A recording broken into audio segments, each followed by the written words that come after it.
अच्छी नहीं मानी जाती थी।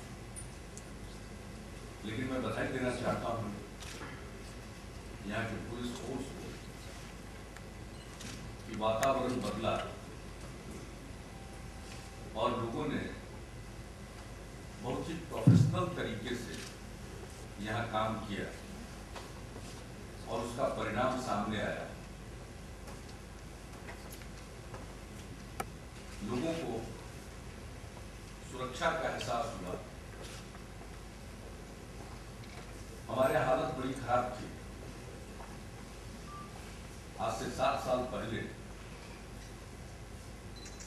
लोग शाम होते घर लौट आते थे। ये जिस राजधानी में, पटना की राजधानी में, और बड़ा पुराना इतिहास है, न जाने कितने नामों से ये स्थान जाना गया, पाटलिपुत्र, पाटलीगामा, अजीमाबाद, अनेक नामों से इसकी चर्चा हुई है इतिहास के विभिन्न काल खंडों।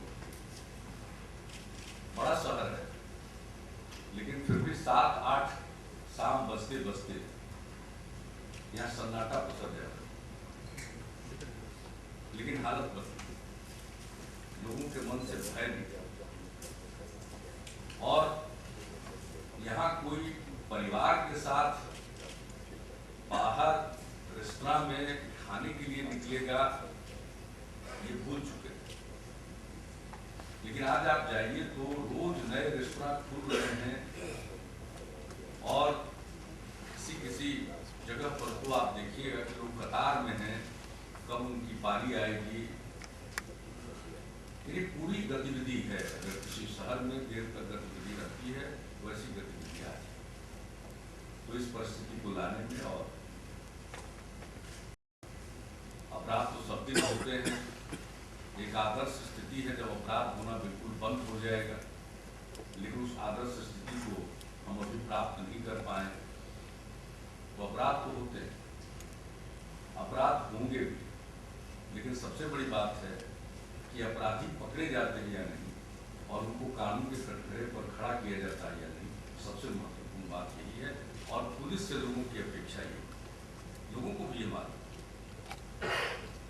कुछ न कुछ अपराध होंगे, लेकिन अगर अपराधी पकड़े जाए, अनुसंधान का काम बगैर किसी दबाव के, निष्पक्षता के साथ और प्रोफेशनल तरीके से हो, अपराधी पकड़ में आ जाए और उनको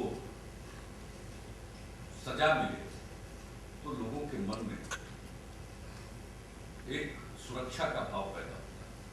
और यही बिहार में हुआ। पिछले 7 वर्षों में 79,000 से ज्यादा अपराधियों को सजा मिली। हमारे यहाँ न्यायपालिका ने बड़ी जबरदस्त भूमिका अदा की। समस्या थी, लोग कहाँ जाते थे, जो गवाह थे वो डर के मारे गवाही देने के लिए जाना नहीं चाहते, और दूसरी तरफ जो सरकारी गवाह थे वो भी डेट लेते थे, समय पर हाजिर नहीं होते। नतीजा होता था कि कोई मुकदमा कंक्लूड नहीं करता। यहाँ बिहार में जब काम शुरू हुआ तो सबसे पहले आर्म्स एक्ट की केसेस लिए, और जो सरकारी गवाह थे उनकी उपस्थिति कोर्ट में सुनिश्चित करेंगे, और इसके लिए डेटाबेस तैयार किया गया। बिहार 2 हिस्से में बंट गया था, कौन कहाँ पुलिस पदाधिकारी पदस्थापित है, जिस समय कोई अपराध की घटना घटी उस समय वो कहाँ था पोस्टेड, आज वो कहाँ है पोस्टेड, इसको पता लगाने में ही काफी समय बीतता है। लेकिन उसका डेटाबेस तैयार किया गया, और एक पुलिस पदाधिकारी को सिर्फ एक मोहलत या और अन्य सरकारी गवाहों कि किसी कारण से आप एक डेट पर तारीख ले सकते हैं।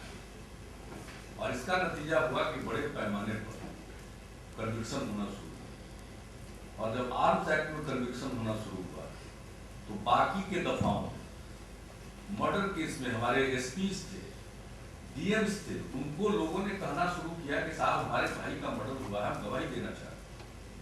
ये एक वातावरण बना, और कोर्ट में नियमित रूप से कुछ तो जो हमारे यहाँ स्पीडी ट्रायल के कोर्ट्स थे, स्पेशल कोर्ट्स, वो तो कर ही रहे थे रेगुलर कोर्ट्स में भी, और उसी का नतीजा है कि आज 79,000 से भी ज़्यादा लोगों का कन्विक्शन है।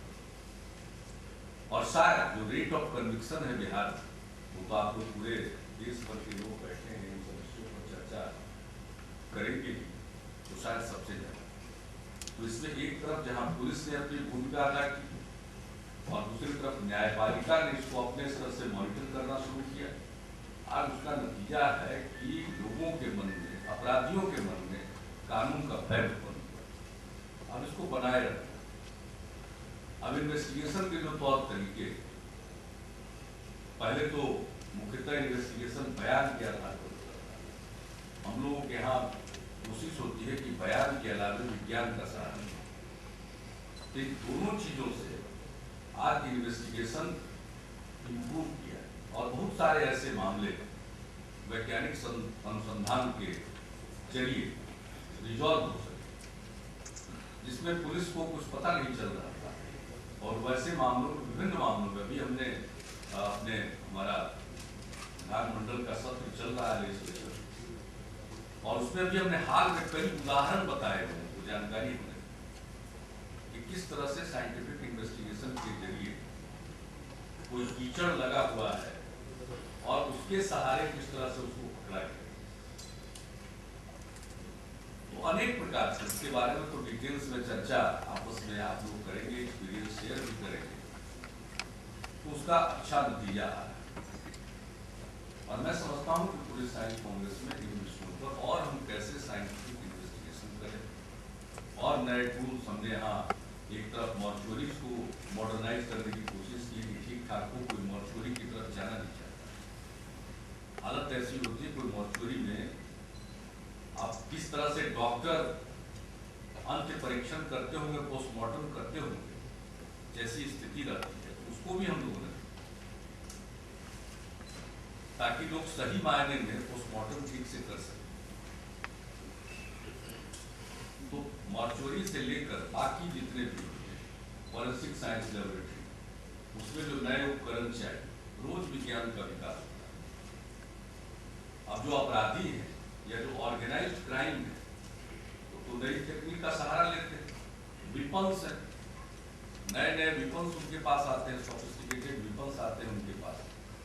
फिर आज आईटी के दौर में साइबर क्राइम, तो इन सब चीजों का मुकाबला जो हमारा परंपरागत तरीका है वो तो अपने आप में है ही, वो तो कभी समाप्त होगा नहीं, लेकिन उसके साथ साथ अगर उसको सहारा मिल जाए साइंटिफिक टूल्स का, साइंटिफिक रास्तों का, साइंटिफिक तरीकों का, तो शायद अनुसंधान करने में और सहूलियत होगी और जो मामले नहीं माने जाते थे कि रिजॉल्व होगा, वैसे मामलों को भी रिजॉल्व करने में सहूलियत होगी।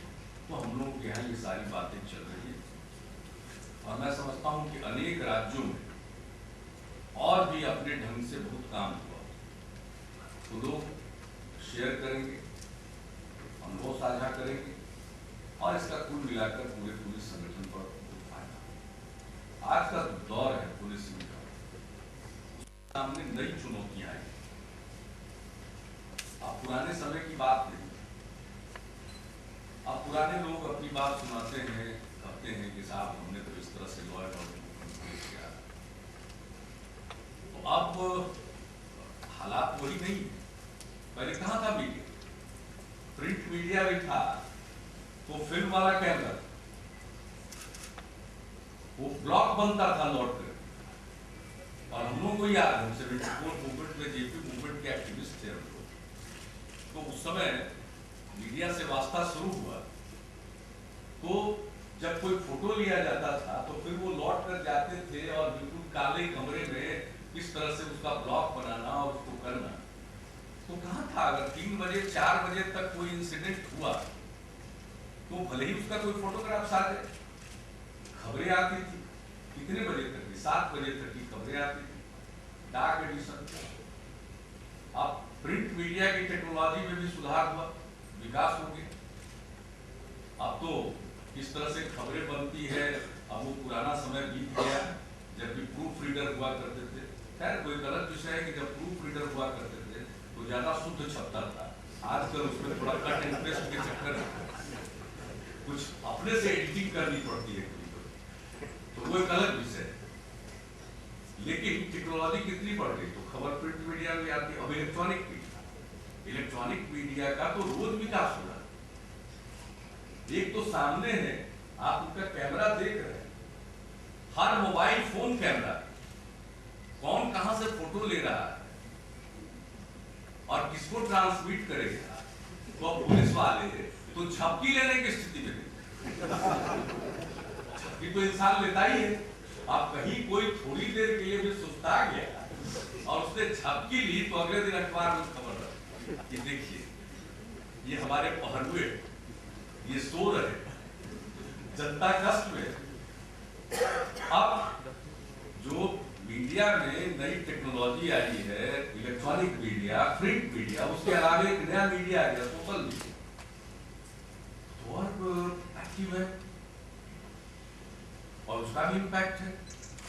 अभी एक जगह हमारे यहाँ एक बहुत दूर नहीं है पटना से, नालंदा जिले में नूरसराय थाना है, वहां कुछ हुआ, पुलिस वालों ने कुछ किया, कोई पैंट शर्ट पहने हुए, हाफ पैंट पहने हुए कोई निकल गया जवान और उसने किसी को कुछ किया होगा, भीड़ का कुछ था, लॉ एंड ऑर्डर की कोई समस्या थी।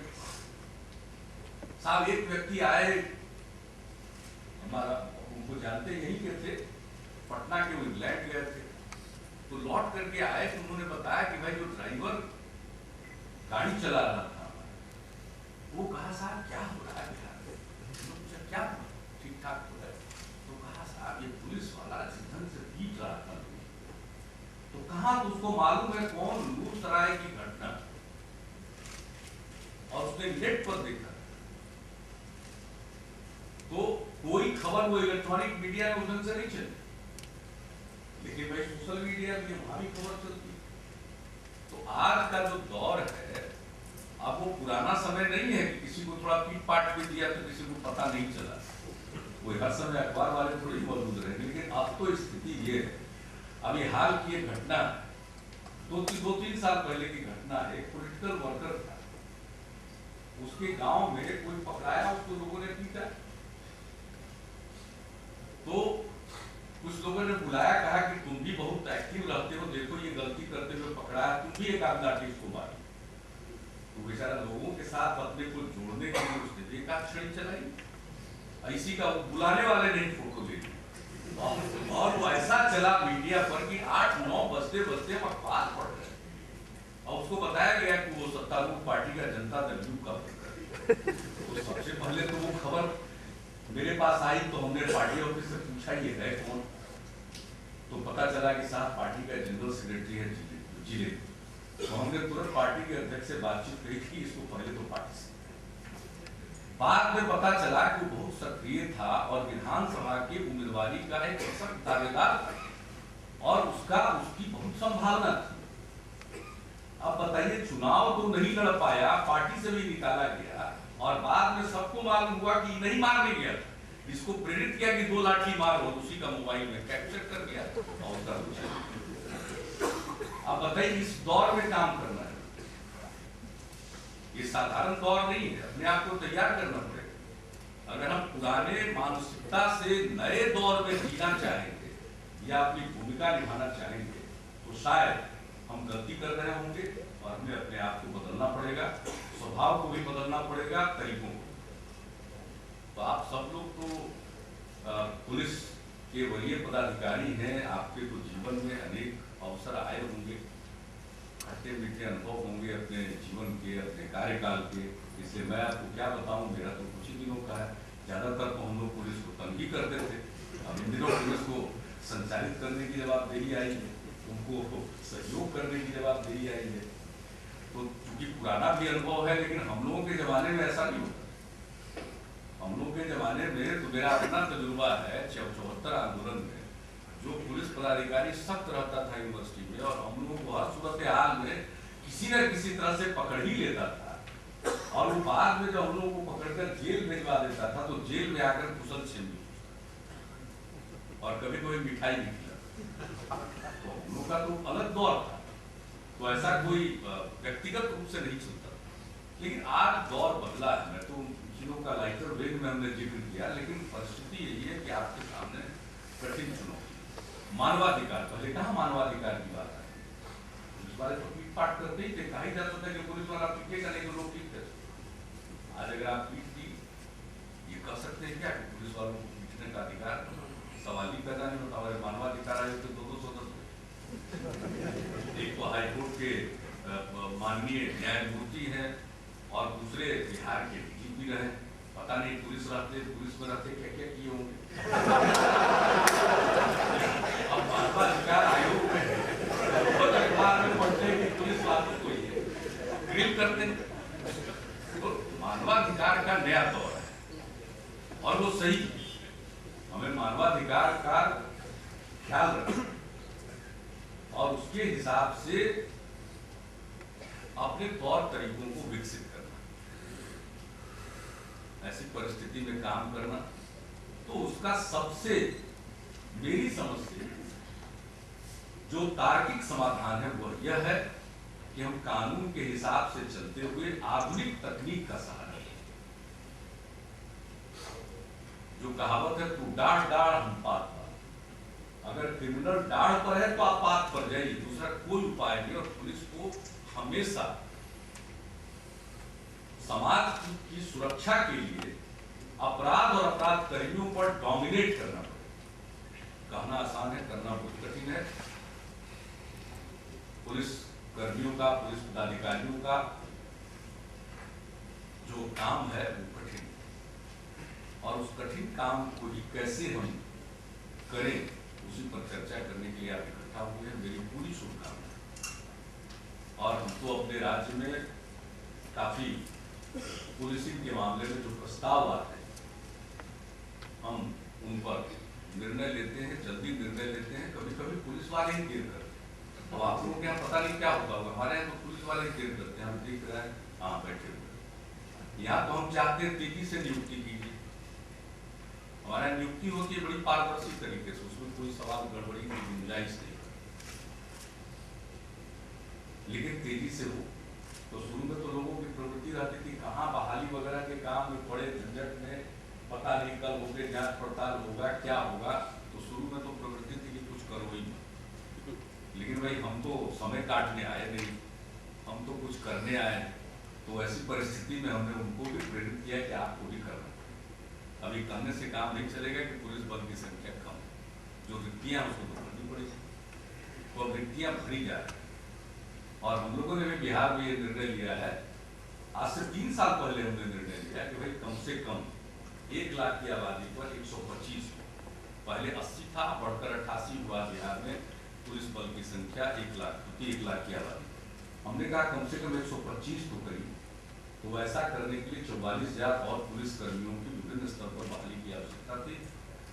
हम ही पीछे पड़े थे।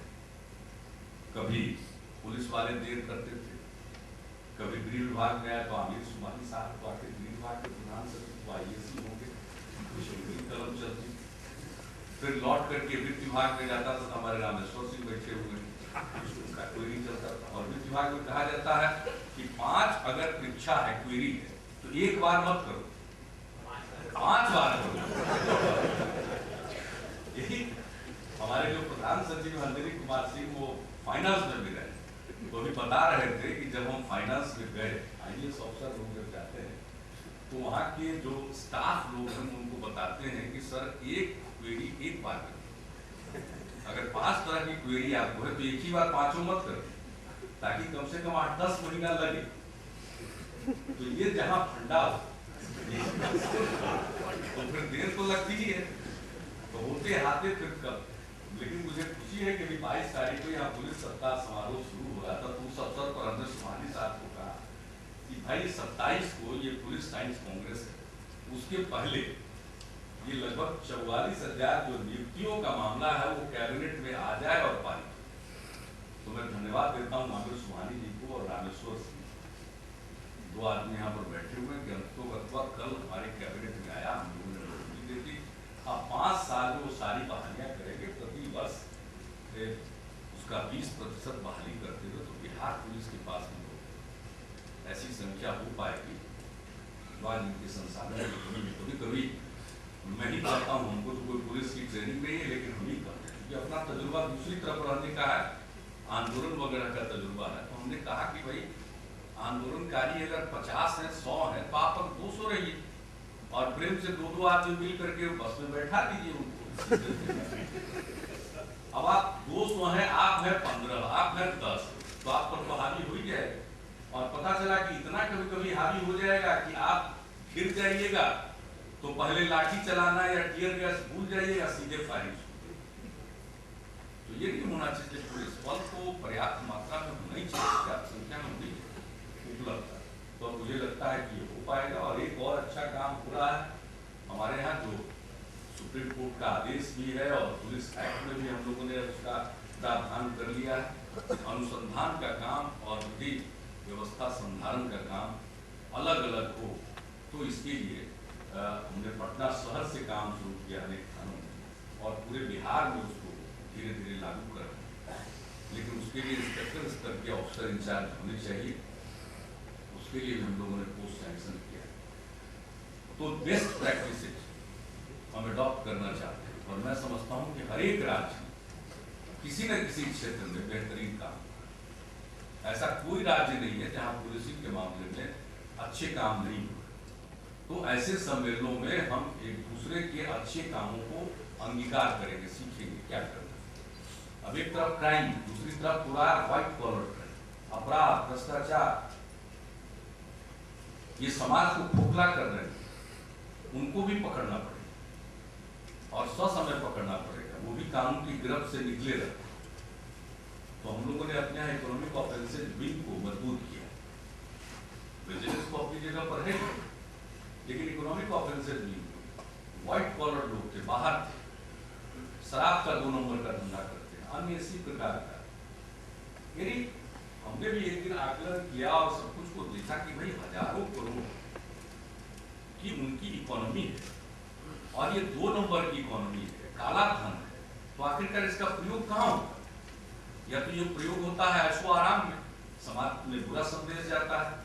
एक आदमी को लोग देखते हैं इतना खर्च कर रहा है, कहाँ से खर्च कर रहा है, समाज में दूसरे लोगों के मन में लालच का भाव पैदा होता है और दूसरी तरफ उसका एक हिस्सा अपराध की दुनिया में मिलता है और उन्हीं पैसों से लोग एक से एक अत्याधुनिक हथियार खरीदते हैं और अपराध करने के लिए लोगों को पेमेंट करते हैं। तो इस पर काबू पाना और अंततोगत्वा ये पुलिस के लिए भी चुनौती है। तो हम लोगों ने इस क्षेत्र में भी काम करना शुरू किया है और कुछ मामलों में अच्छी सफलता मिली है। तो ऐसे मामलों में भी अन्य राज्यों में भी, और इसमें टेक्नोलॉजी और साइंटिफिक इन्वेस्टिगेशन ही काम आएगा। तो इन सारी चीजों पर मैं समझता हूँ कि आप सब गहन विचार विमर्श करेंगे और इसका लाभ सभी राज्यों को मिलेगा और जब बिहार में हो रहा हम लोगों को भी मिलेगा। और आप सब बिहार आए तो यहाँ पर आए हैं, पहली बार आए हैं, जानकर मुझे आश्चर्य हुआ है कि पहली बार आए। तो जब पहली बार आए हैं तो मैं यही चाहूँगा कि आपका एक्सपीरियंस अच्छा रहे। तो खास तौर से हम अज्ञानंद जी को कहेंगे कि इस बात को देखिए, सुनिश्चित करिए और लोगों के पास समय हो। तो अभी भी कोई ज़्यादा तो ऑफिशियली 28 तारीख तक विंटर ही है, लेकिन अब ठंड समाप्त हो गया है और धीरे धीरे गर्मी, लेकिन ये वसंत ऋतु है, उतना ज़्यादा कष्ट नहीं होगा आपको। तो कुछ जगहों को आप देख भी सकते हैं, कोशिश कीजिए। लोगों को बोध गया, नालंदा, राजगीर, वैशाली, ये नज़दीक में है ये जगह। जो बाहर से आए हैं कुछ वक्त निकाल कर जरूर कीजिए। और सब सम्मेलन आप यही रखिए 3 दिन का, कभी तो एक आध दे करके गया में करा देते, जहाँ प्रमाण को ज्ञान प्राप्त हुआ उस जगह पर करा देते, एक आध राजगीर में कराते, जहाँ दूसरा उपदेश भगवान बुद्ध ने दिया था और जहाँ गर्म पानी का कुंड है वहाँ भी लोग स्नान करते, देखते, अच्छा तजुर्बा लेते। या कभी नालंदा में करवा देते, नालंदा महाविहार में भी फैसिलिटीज हैं, वहाँ भी आप कराते। राजगीर में तो कन्वेंशन सेंटर है अंतर्राष्ट्रीय मानक का। तो सिर्फ पटना नहीं है, आगे से कॉन्फ्रेंस कीजिए तो पटना के अलावे कुछ और जगहों पर ले जाइए। अब राजगीर के पहाड़ियों के नीचे उस कन्वेंशन सेंटर में अगर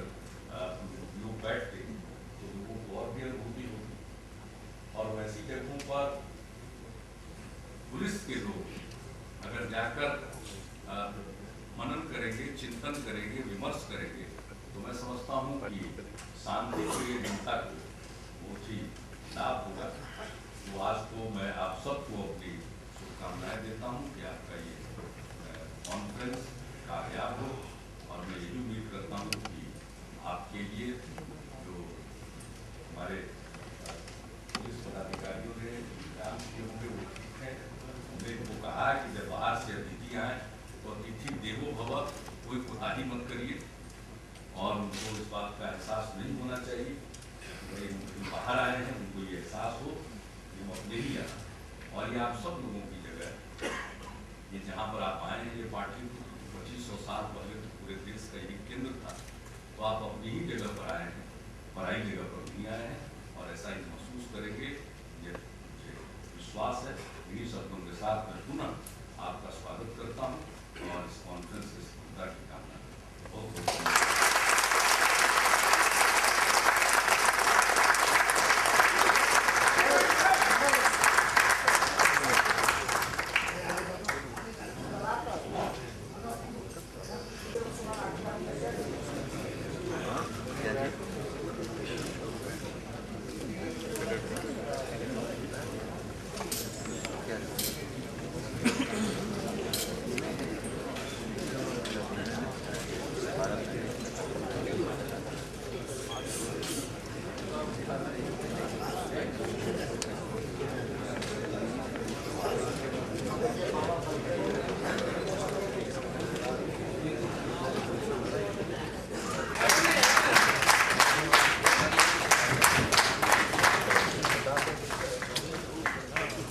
CPRND की तरफ से एडिशनल डीजी CPRND से अनुरोध है कि वो ऑनरेबल चीफ गेस्ट को मेमेंटो अदा करें।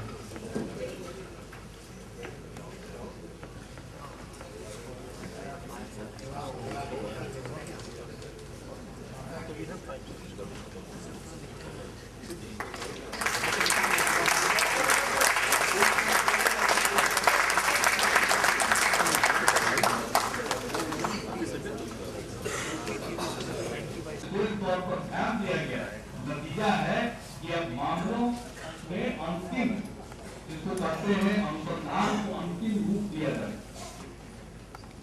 Thank you.